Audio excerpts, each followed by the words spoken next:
Hey to Chiro Hustle. Sit back and learn from the greatest influencers in the profession.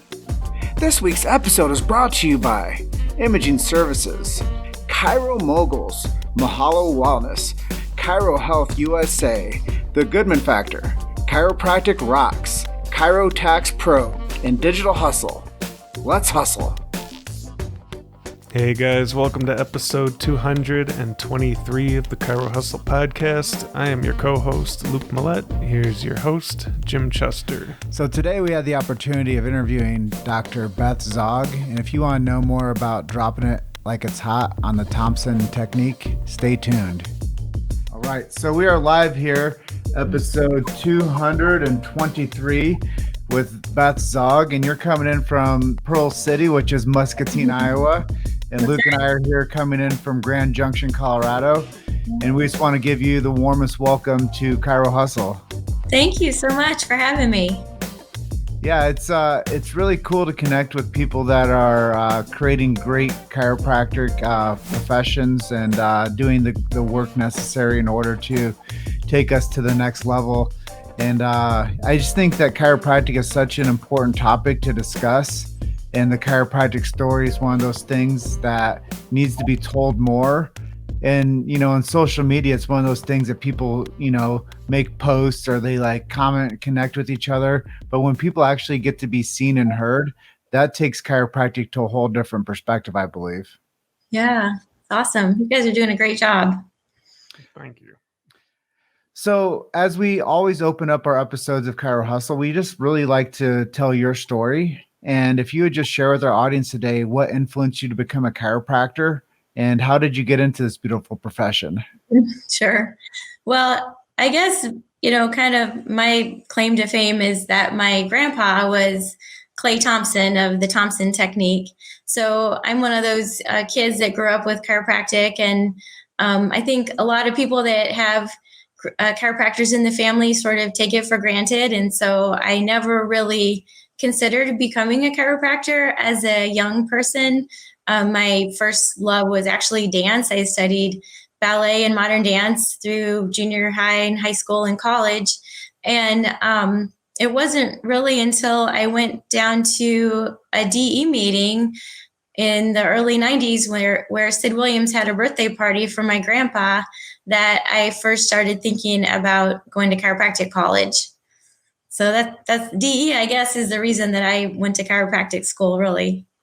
So maybe for those that are out there watching that don't know exactly this DE, what it is, would you mind telling everybody what DE means and why that was so important for the chiropractic profession? Yeah, sure. So DE is Dynamic Essentials, and it was founded by Sid Williams, who was also the founder of Life College. And it's a really important part of our chiropractic history because after BJ Palmer passed away, there was kind of a void in the profession for our philosophical point. And so Sid started this DE movement, this Dynamic Essential, and he brought in speakers from all over, you know, the chiropractic profession. And my grandpa was one of those. Dr. Sid had been a student of my grandpa at Palmer, so they had a long relationship. And it's still going on. They still have the DE meetings today, and it's awesome.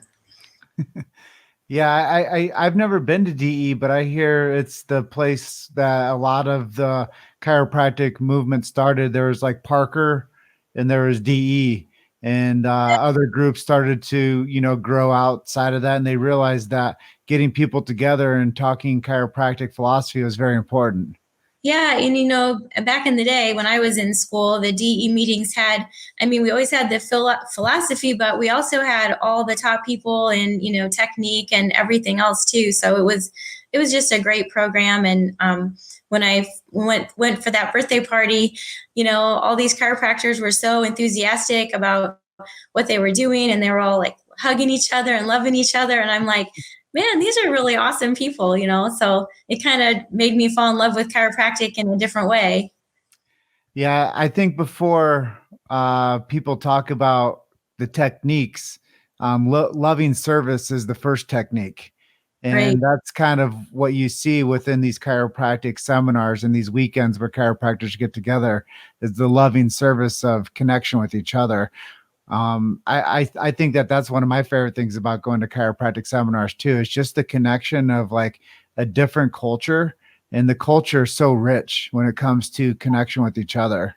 Yeah, I mean, we do a very special thing. We're the only profession that works with that innate intelligence, locating and correcting subluxation. And it's really, to me, it's the greatest profession because we get to work with that God that's in our patients.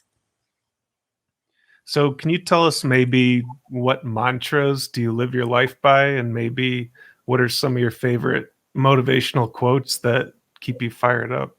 Yeah, well, so lately I've been really into these Jocko podcasts. Do you guys know him, that Jocko Willink? And I love that quote that he has, that, discipline is freedom. So I do love that. From a chiropractic standpoint, my grandpa used to say that the subluxation is the greatest enemy of mankind. And I really love that because it really, keeps me focused on how important what I do every day really is. And I don't know if you guys know my grandpa's story, but his life was actually saved by chiropractic. He was dying of diabetes. And after he got adjusted for only 16 days, he was completely healed. So, my family really understands that chiropractic isn't about back pain. I mean, chiropractic really does save lives, by letting innate intelligence heal the body. Jocko Willink is one of those, I believe, a Navy SEAL. Yeah. And I think that some of their symbolism of being specific, of protection, is also the same for chiropractors, of being specific for letting people thrive. And, the Navy SEALs are taught to shoot for the third button. And the chiropractors are taught to locate, detect, and analyze vertebral subluxation and use x-rays to do so. So I think that's something that's very symbiosis of what you're saying inspires you, but also what we know to be true about chiropractic is chiropractic specific, or it's nothing at all. Yeah, that's awesome. Yeah, I never thought of that. Yeah. So how do you think the world would change if everyone got adjusted regularly? Yeah, I mean, I think that if everyone was getting adjusted, of course, people would be more mentally and physically healthy. So, civilization would just be better. We would be better at our jobs. We would be, better in our families. It would be an amazing thing to see. I would love to see that. I think that some of the things that we're being pressed with right now in our current situations with the pandemic that we're all living through right now, people would approach life a whole lot different. Right. They'd have a lot more resistance to their own responsibility. They would say, yeah, we can take care of ourselves. And I think that the responsibility of the individual would shift, and they'd feel a lot better just being alive and not worried about if people are going to have some type of a concern with their health. I think right now we're at that crossroads. It's really a pivotal time for us as a culture to say we can take care of ourselves, and self-responsibility is at an all-time. The measurement of self-responsibility is so important right now. Yeah. And I mean, for those of us that really understand health, we don't live in fear of getting sick from a virus. I mean, we just live our life and we love our life. And I mean, obviously you have to take responsibility. We have to eat healthy food, get sleep, exercise, and all of that. But when we really understand that the body was, created to heal itself, we don't have to live in fear of every little, virus that comes along. And I think there's just so much fear right now. It's sad. And there's even statements that I'll make. I'm like, well, I think everybody should get the damn virus. Like, I think it would probably do everybody, a little, I guess, metabolic justice. Like, hey, let's see what shakes out. Let's everybody get sick and see how we respond to this. And and then we wouldn't be in fear. And then the political movement wouldn't be able to control the way that people think about their own health. Like, sure, I don't want everybody to get sick and die by any means, but I think everybody should go ahead and like, hey, let's just get this and see how we respond from it. And if, being the bearer of great or bad news, like, yeah, when your body becomes resistant to something, then it isn't something that people live in fear of. And then we go back to somewhat of a more natural lifestyle that we're used to. Right. Yeah. And I mean, for myself, I believe there's a day and a time appointed that the good Lord's going to bring me home. So I don't think anything's going to take me before God's ready for me. And, I think part of it is maybe a little bit of a spiritual problem also. Yeah, I believe that we're out of balance. We have a spirituality subluxation. That's right. And we're out of congruency with, the way that people look after each other and take care of each other. Like our family dynamics has shifted so much that, family responsibilities changed. And, I just think that there's a lot of things out there right now that people have to pay attention to. And one of themselves is self-responsibility. But the other part of this is knowing that when we're spiritually sound, it gives us, I was just down in Mexico and I made a comment. I go, you guys are so religious down here. I love it. I feel so grounded to like religion. And there was a friend of mine that traveled over from Spain, and he was speaking at this conference I was speaking at. He goes, the thing you don't get, Jim, is that they're not grounded in religion. They're grounded in faith. Right. The difference. Yeah. When you have faith, it's different than believing in a religion. Right. Yeah. Yeah. And you can see it, like how tight their families are and their sense of community and everything. We've lost that a lot, I think, in America. Yeah. And, the other part was, he's like, you feel like, Jim, like you have to tell everybody like a story every time you get around them. And I go, yeah, it's I feel it's important to connect with people. He goes, but when you're down here, people see you as you are. You don't have to be seen as what people want to see you as. He goes, you just have to show up and be a part of this community. And that's enough. Wow. That's awesome. So when we think about what we're doing with chiropractic, we just have to keep sharing the story. And when we do enough of this, it is enough. And if we bring on people with, real heart and passion for this profession, the people out there like David right now, he will see how interesting these messages are and how they do transcend the profession and how they do take what you have in your office in Muscatine, Iowa, can bring a truth to chiropractic that people didn't know. And your narrative is something that's important that might change a few lives. Yeah. Yeah. I love it. So with the way things have been going and the way things are now, where do you predict chiropractic will find itself in the next 20 years? Yeah, I think that depends on all of us that are practicing today. Where do we want the profession to go? If we get our focus back on locating and correcting subluxation, then I think we have a great future. If we decide that we want to get away, from focusing on subluxation, then, I think we'll just kind of fade away. It's like my grandpa used to talk about how chiropractors graduate as specialists. And, for some reason, we want to move from being a specialist in this one thing, that's locating and correcting subluxation, into being like a general practitioner and doing all these other things, where like the medical professionals, they graduate as just like a general practitioner and then they specialize. So for some reason, there's this tendency in the profession to be moving in the wrong direction. We already have something that is so special that nobody else is trained in. And we just need to get our focus back on that as being our primary thing. Well, I agree with you. And, one of the things that I'll share with you again is from my experience this past weekend is chiropractic has the anchor, and the anchor is the triune, and the anchor is the science, the philosophy, and the art. That's and right. A lot of people out there that are watching this might not know that. And if they do know that, maybe they haven't polished that and appreciated it. But I do think that that's the thing that makes it unique, and it makes it distinct, and it makes it non-replicable.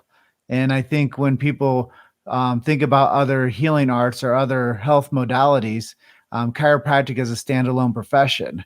And when you talk about, going to DE, and that's what it was about, like today in 2020, like the profession still is science, philosophy, and art. And it could go two directions. It could go, let's stick to the subluxation based chiropractic profession, or you guys can take it and run in a different direction. And basically, I would tell people it's like this: it's like throwing the baby out with the bathwater. It's like taking capital gain today and selling out the profession for what somebody else wants it to be, rather than what it was historically founded upon. Right. Yeah. So I don't know. I guess, time will tell, but thanks to people like you, we can kind of talk about this because it is important. And I never dreamed in my lifetime that there would be such a thing as a subluxation denier. I mean, I never even heard of such a thing when I was in school. So, I mean, we definitely have a battle ahead of us to keep things on the right track. Well, the other influence that I've discovered is if you get a degree in Mexico, you can't come and practice in the United States with that degree, even though it's a chiropractic degree. Yeah. That's one thing, because we have a Thompson foundation to promote the technique. And that's one thing that, it's hard to kind of figure out like what degrees are from which countries, and are they similar to the chiropractic degrees in the States? And it's all very confusing. And that's just it. It's the chiropractic profession is run by the banks, because if it was true, they're graduating great chiropractors in Mexico, by the way. Yeah. And their technique is solid. Their philosophy is on point, and they are on fire for this profession. And by the way, they're graduating more chiropractors in Mexico right now than any other country in the world. Oh, that's incredible. So it's thriving down there. And the thing that makes it, to the point that I'm saying, is so valuable is when the person graduates from school, they almost have zero debt. Wow. That's so awesome. They can go out there and practice real chiropractic. They don't have to sell pillows and orthotics and vitamins and supplements and do electrostim and do all these things. They can go and just practice straight up chiropractic and make a good living. Yeah, I think it's kind of with all education in the United States, as soon as student loans became available, then it shot the price like just sky high for all education. I mean, I've got two kids at the University of Iowa, and I think back, like when my dad went to Iowa, he could work in the summer and that would pay for his entire school year. And of course, a kid could never make enough money in the summer to pay for the whole school year. So, I mean, not just with chiropractic education, but all education, I think, in a way, the student loans have just made the cost astronomical. Yeah, and if you wanted to take your degree from the United States and go practice in Mexico, you couldn't pay your student loans. So it early on, Beth, I got into education. I was going to be a teacher. And then I learned that when people were in the education circuit, that if you left your school district, you lose your tenure. Right. That doesn't make any sense. Like, why can't people have freedom to become teachers and go and travel and teach and have a great experience of life? And then I realized the same thing is kind of true for chiropractic. If you get a degree and license in the United States, you can't just go abroad and start practicing and make the same amount of income, and your license and your degree might not even be credible. But I was just having this conversation. I'm like, look, if somebody gets a veterinarian degree or a law degree or some type of a, other, healing degree, medical doctor degree, they can take their degree from a foreign country and come over here and pass the boards, and they can practice. Yeah. So I think there's a lot that we need to do to rehab the education process and to make it more of an even, like chiropractors, like we always need an even playing field. Yeah, you have an even playing field, but now we need to sort out the mess with the education resource. Right. Yeah. And I mean, I think some of our most successful and greatest chiropractors went through a much shorter program, maybe 18 months or something like that. And I'm not against knowledge and education. I'm not against it, but at some point, I don't know, maybe we've gone a little bit too far, because I don't know how much of our chiropractic education is actually chiropractic. I don't know. I mean, it's been a long time since I've been in school, but Well, I think you have a better idea about that than I do, because you talk to so many people. yeah, and I really believe that the education model is basically the same as for our undergrad and for high school and middle school. It's basically teaching people to become glorified test takers. Right. And yeah, anybody can retain enough knowledge to pass like with an exam, but when it comes to apply a business strategy, when it comes to apply a philosophical stance, when it comes to apply a marketing perspective, that's what the professional of chiropractic really needs. Right. And they can pass all the tests in the world, but if they can't pass the test of life and success, then we just have another technician out there. Yeah.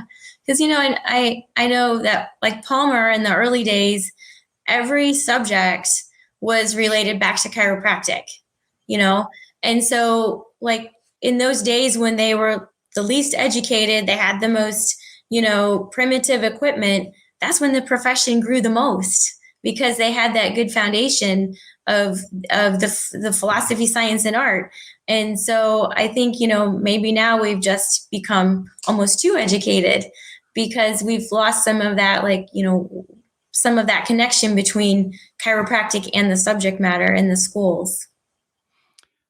I think that there's a lot that we can do, and that's why we need to have these conversations. Is sometimes people don't know the blind spots unless somebody points it out.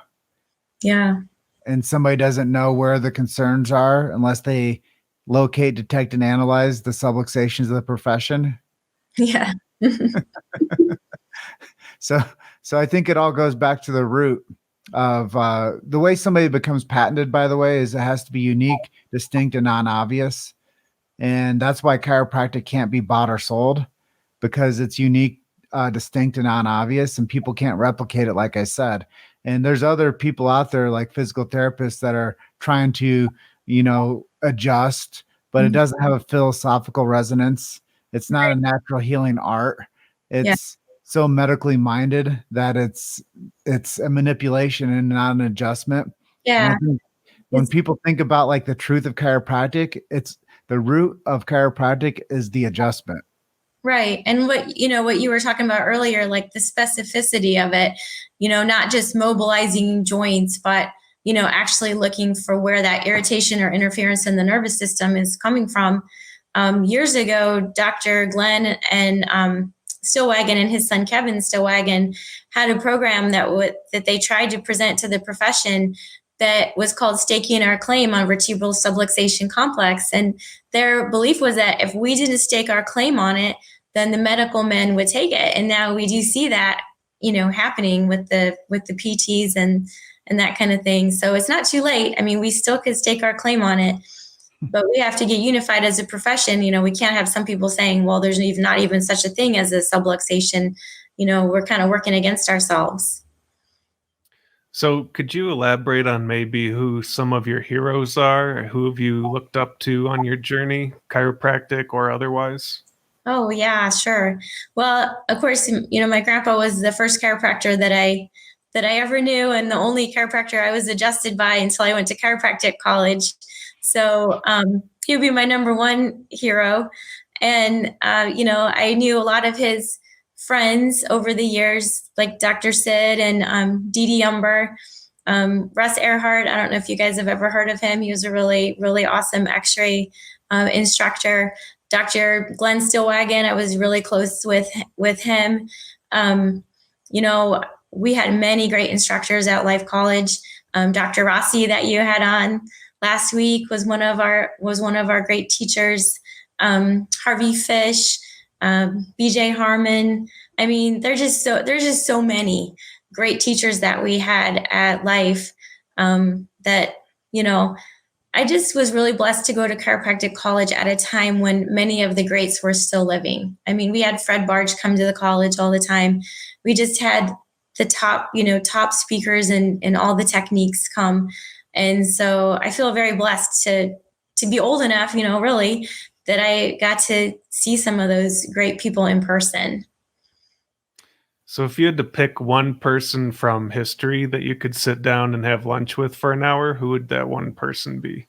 Yeah, probably everybody says this on your show, but I would love to just spend an hour with BJ Palmer. I mean, he was a really close friend of my grandpa. My grandpa said he was like a dad to him, and they spent a lot of time together. And the way that my grandpa talks about BJ, that BJ was just obsessed with innate intelligence, and he would just sit for hours and think about it. And I guess I would just love to spend an hour with him. And also I would like to spend an hour with Dr. Galen Price, who was kind of like the philosophy teacher at Palmer that taught all of the greats their philosophy. So I'd like to spend time with him also. Yeah, I think, as a historical moment, anybody would love to go and have a cup of tea or, an opportunity to sit with BJ. Yeah. I think that anybody that knows anything about the profession of chiropractic would like to have an influence from BJ, just because he was such a tremendous world influencer, and he was ahead of his time. And we're lucky to have the foundation that he established.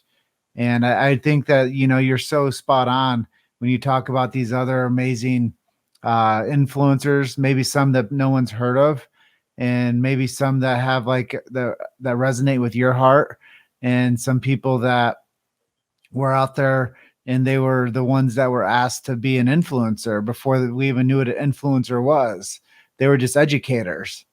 And I think that when you make that connection with who's going to be watching this is a newer group of like DCs or an older group of DCs, they're going to realize that, wow, I might want to go look and see who some of these people are that I don't know. And I think that that's really why this show really matters, is because we get a chance to cultivate the message from you to not only the people that are from your group that you graduated with in that era, but now we get to talk to the up and coming students, and they're like, well, who is this Galen Price? Who is this Dr. Fish? Who is this, these names, these notables? And, if people haven't heard of, your grandfather, they can go look up, Clay Thompson and see that's your lineage. And I think that's something really beautiful to share with people. Yeah.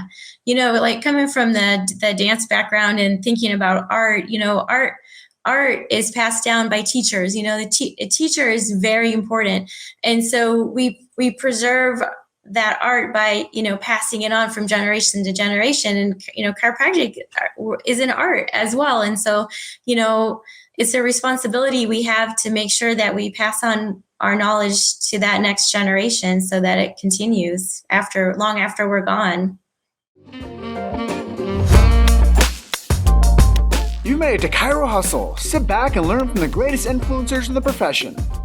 This week's episode is brought to you by Imaging Services, Chiro Moguls, Mahalo Wellness, Chiro Health USA, The Goodman Factor, Chiropractic Rocks, Chiro Tax Pro, and Digital Hustle. Let's hustle. And I also think that that's so true about, you're talking about the speakers that come that are sought after. And, a lot of the groups, they kind of have to shy away from supporting marketing. And I think that that's one of the things that we have to teach more of. And if it's not something that teaches one of those core three, science, philosophy, art, then even the state associations can't have people come in and influence the chiropractic profession because it doesn't get CE credits. But I think that the profession needs to look past a little bit about what is a CE credit and a continuing education credit as a part of also what is practical knowledge that actually makes a profession become more valuable by having better resources of information. And I think that's something we need to have a serious conversation about moving forward too, is yeah, I mean, it is important to have continuing education on those three topics, but we also need to have people that can teach business, finance, marketing, things like those topics that are really going to pull the profession forward financially and with more success. Yeah. Well, yeah. I mean, isn't it the BJ Palmer saying? I think this is right. Early to bed, early to rise, work like hell, and advertise. Isn't that one of BJ's sayings? It is. I think it was one of his epigrams. Yeah. Yeah. And those things are so true when it comes to like the fundamentals of building a business. Yeah. And we have to like knock on the door of these state associations and say, you know what? I think chiropractors need to learn how to do podcasts. You know what? I think chiropractors all should learn how to do live streams. And that is what's going to take the profession to the next year and the next 5 years, is how much media can we create with the chiropractic message around it that people can actually share and build more social presence. And social media is a whole different language, and we have to start teaching that to the chiropractors.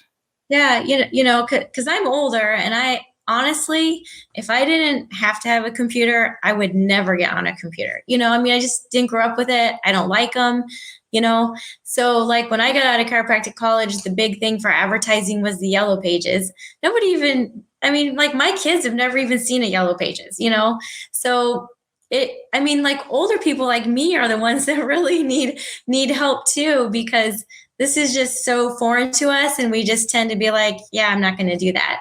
And, because really like all I have is I have a website, which I really don't do a lot with. And then I have a Facebook page, but I don't really do a lot with it. And I mean, I think it would be appropriate to have that for like the students and the new docs, but also for all of us old farts that really don't know how to do anything online also. Well, that's just it. As my talk when I was in Mexico was called Selling Your Voice. And it was about how to upstart yourself as a brand and how to build influence around the 7 miles of your practice with creating a podcast. And I really think that the more that people know how to do it, and like Dr. Carlos Celis, he was down there with me, and he says the better they do it, the better represented we all are. That's true. I think that having the tools and the resources to have the commitment to say, I'm just going to go do this. That's going to give the profession so much more leverage as becoming more credible, because now when you share this interview with your practice and your practice members, they're going to know you differently. Right. You're going to show up differently for them because they get to see a part of you that they don't see from the clinical perspective side of you and as the adjuster side of you. Yeah, that's true. And when they share this with their community and it starts to get that snowball effect of being a social media now language piece, people are going to, be able to take in this information, and they're going to know who you are fundamentally, from why you became a chiropractor, where you see the profession going, why you believe this profession is so important for humanity. And they're going to say, well, what does it mean to locate, detect, and correct vertebral subluxations? And then they're going to probably Google that, and they're going to realize that chiropractic was based on philosophy. Right. So all of these things are so valuable that we're talking about today, because like BJ would say, you never know how far reaching something you say, do, or, how much impact that will have on millions of lives tomorrow. And I think that when we know what this is possible, the possibility of what this media position is, all chiropractors should be doing exactly what we're doing today. Yeah. Yeah. I mean, I think back like maybe 10 years ago, you get kind of disconnected. You don't get to see your chiropractic friends that often. You're just doing your thing. And I mean, for me, like, the social media, like groups or chiropractic groups, it really helps you get connected with other chiropractors. And we need that, we need that support from each other. And so these platforms are great for that also. So on the topic of connecting and marketing, what are some of your favorite marketing techniques, and what are your least favorite that you just Yeah. So, I mean, I'm in Muscatine, which, Jim, that's a small town. So So most of my marketing is really just word of mouth, and that works pretty well for me since I'm in my hometown and I, I pretty much know most of the people here. So I don't do a ton of marketing. I do, a little bit of email marketing each week, just letting my patients know the hours and available times and that kind of thing. But this is an area that I could definitely improve upon. Yeah, I think that everybody, if they're in practice, they need to kind of do the things to nurture their community a lot more as of today, just because people need more connection and they need more access from a digital communication standpoint. And that's where everybody's spending their time. They're not spending their time at the dinner table. They're not studying with their kids, even though some people are like, yeah, I'm homeschooling. Yeah, probably not. People are more like social on social than ever before, and they're spending more of their time, whatever they're doing, they're watching this thing, they're paying attention to this thing. Right. And that's where we need to be with the chiropractic narrative and the chiropractic message, because that's where people are paying attention to. So what do they say? Energy flows where attention goes. Right. And wherever people are paying attention to, that's where we need our energy to flow to. Yeah, you're right. So I love the idea that you share, though, that you do the email marketing. How long have you been doing that? Oh gosh, I've done that for a long time. Yeah, it kind of just helps people know when I have openings. I mean, that's basically what I send out. Like Sunday nights, I send out a little email and say, hey, I have these times available, Monday, Tuesday, whatever day, and then people can just. I do a lot of appointments just through text messaging and email requests, and so people really like that, and they don't have to call. They can just like send a message or answer the email, and so it works out really well for me for scheduling people too. So what was the one thing in marketing that you did over your career that did not work? Well, a lot of it didn't work. I mean, the yellow pages was a waste of money. That was really a waste of money. I've done radio, I've done TV commercials, I've done like all kind of print stuff. And I mean, sometimes I'll do that stuff just because I just, if somebody like the symphony wants me to put an ad in their, flyer or their program, I'll still do that kind of stuff just to support those things. But yeah, I mean, I don't really think that I got hardly any patients from any of that stuff.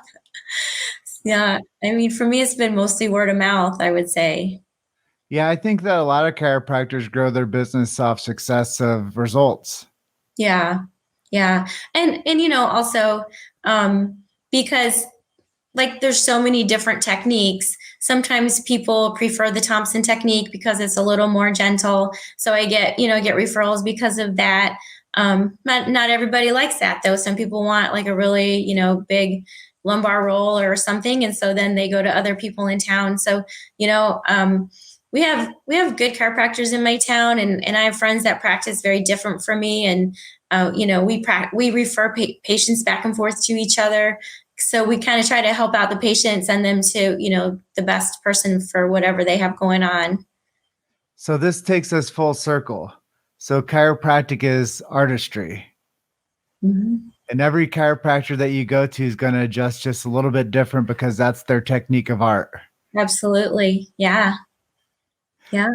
And that's what makes this profession so beautiful, is because it's about the relationship and the bond that you have with the practitioner. Yeah.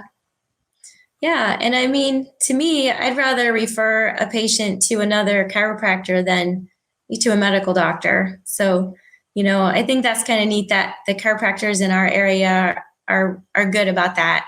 If we're not getting the results that we want for the patient, or the patient's unhappy, I'll find another chiropractor for them to go to. That's really good. Yeah. So what would be one piece of advice that you would give to a struggling student? Well, I mean, for me, the best part of chiropractic college are all the clubs, all the clubs and all the seminars. if your college has clubs, go to every club you can go to. Try to, go to technique clubs, philosophy clubs, whatever club that you can connect and, find a group of people that you can relate to. I think that you should go to every seminar you can as a student because they're usually a lot cheaper and you can, be introduced to many different techniques. It's important to know more than one technique when you get out of school. My grandpa would always say, what's in your toolbox? You need to have more than one tool in your toolbox. You can't only do Thompson technique. You need to know several techniques really well so that no matter what that patient comes in with, you'll be able to help them. How do you feel about students picking a school based on region or geographic location? Yeah, I mean, to me, it costs a lot of money no matter where you go. So you might as well go to the best school, whatever that is for you. I mean, obviously, I'm a subluxation person, so I think everyone should go to a chiropractic college that really emphasizes, innate intelligence and locating and correcting subluxation. And I think that should be primary. I mean, it's only a few years of your life, and move to wherever that school is and make the most of it. Yeah, I think that, picking a school is like picking a city to live and work in. It's like what resonates with you the most. Yeah. And I think that, we have to think about the course of life that we really want and the long-term effect of having the chiropractic degree. Like I said, most of the schools just create people to be glorified test takers. So at the end of it, you want to have a good collegiate experience with good instructors and a good foundation for the future of your career. So I really think that that question's important to ask all people that have been in the profession for some time, because you're going to have a different take on it than the next interview that we do. And I think that it's really important for people to have, learn from people that have greatness and that have longevity of their careers, because those are the people that I want to talk to. Those are the people that I want my information from. And I think that that's something that makes what we do very unique, is we give so many different perspectives to people to say, wow, that was really important. And that helped me with my decision-making for my career. Yeah. I mean, I think, if I were going to go to chiropractic college today, I would want to visit a lot of the colleges and like in person and, try to understand what the college was all about. So, yeah. Well, I was just reading through your bio again here, and it says something about thermography. Do you want to talk about a little bit about your connection with thermography? Yeah. So, my grandpa actually was the head of research for a long time, and he ran the instrumentation department at Palmer. So, I grew up understanding the importance of an objective measure, because like in Thompson technique, we use a leg length check, but that's somewhat subjective.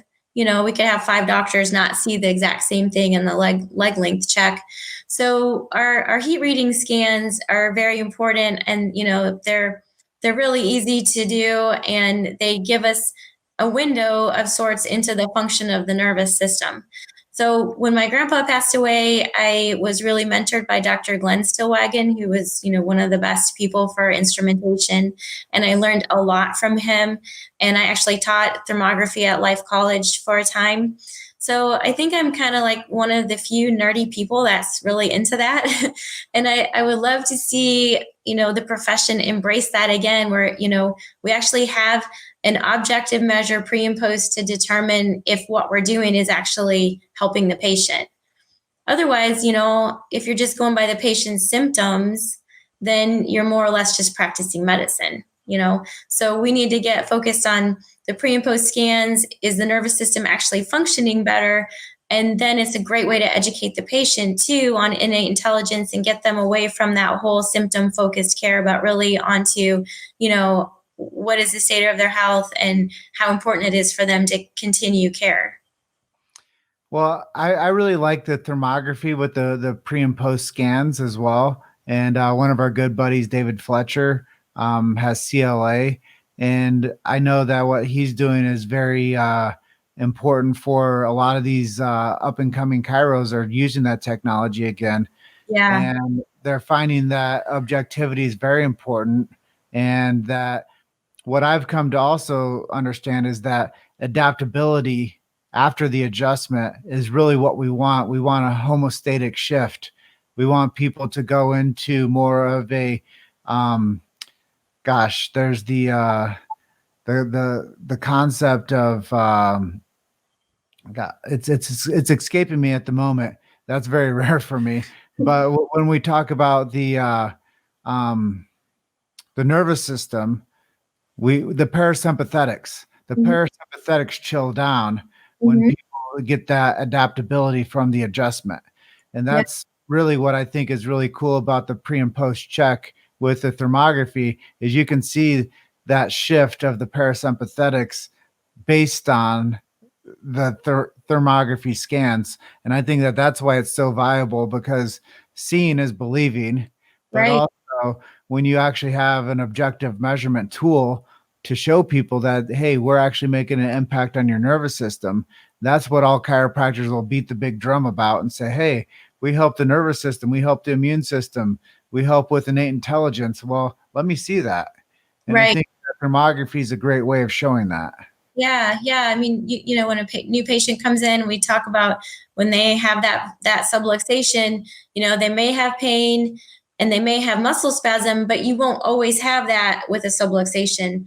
But when you have a subluxation, you always have this hyperactivity of the sympathetic nervous system, and that is reflected in skin temperature. And so that's where we can show them, like, this is the manifestation of your subluxation. You can show them the before and after, and it keeps us honest as the chiropractor too, because like in the old days, we used to talk about majors and minors and adaptations and compensations. And so if you're just kind of like racking and cracking and not really being specific, you might actually be messing up that compensation that innate put there to deal with the primary subluxation. And so it's really important to have some kind of objective measure to make sure that, yeah, that was the right thing at the right time for that patient. And then oftentimes, you're going to leave the patient alone. You may actually do less, and you just let innate then do its thing. Yeah, I think, when we talk about correcting the subluxation and checking with thermography again, people are going to be blown away when they see some of these post scans and they see less inflammation on the readings, because that's really what the subluxation is. It's inflammation in the spinal joint causing pressure on the nerve, and basically some type of a downstream effect that's happening on the nerve, which is going to do something to the organ, which is going to do something to the biomechanics inside of the body. And I think that when people really think about why it's important to use the tools and the resources that are available, that's why. And we talked about BJ Palmer earlier. Like, if that guy was around, he would have everybody doing thermography scans. Like the whole world would probably shift to making sure that everybody gets x-rayed and everybody gets scanned. And then they would pair those two together, and they would do the report of findings saying, okay, this is where your inflammation markers are, and this is where have osteophytes, and this is where you have degeneration. So we really need to pay attention to this, because that's where the inflammation set in. Yeah. Yeah. And I mean, we know, like, there's so many models of subluxation, but we know when you have that vertebral subluxation and it causes that irritation in the sympathetic nervous system. Well, when the sympathetic nervous system gets in that fight or flight mode, then you're going to have decreased blood flow. I mean, it may be to the skin, but it may be to an organ system. And so you can start to understand how that subluxation is causing lack of blood flow to an organ, dis-ease of that organ, and eventually death of that tissue. So it becomes a very big deal. I mean, subluxations kill people. Mm-hmm. And that's the part where we need to do a lot more education so people understand that. Because Right. I think we can say that and it sounds like a good bumper, like sticker. But Yeah. when it comes to like really understanding why do subluxations kill people, that's the part we need to get better at communicating to the public. Yeah. And I mean, like I use instrumentation quite a bit, and sometimes I do everything exactly, right in my mind, and I do another scan and the scan got worse. And then then I have to take responsibility for that and be like, okay, what did I miss? I have to go back. I have to recheck the patient, readjust the patient, and make sure that I got it right, because if we believe that an adjustment can help people heal, we also have to take responsibility that a force in the wrong place at the wrong time can actually create more problems for the patient. Mm-hmm. Yeah, I love this conversation that we're having with you today. I appreciate you being so open to share some of your philosophy and the why behind the profession that you love. Well, thanks for having me. So when you have downtime to yourself, what kind of things do you like to read and listen to, and what are some of your hobbies? Yeah, well, I try to, and every morning when I get up, I try to listen to a podcast. It's actually the pastor I had when I lived in Atlanta so many years ago, Charles Stanley. I love him. I feel like that kind of gets my head and heart in the right place for the day. I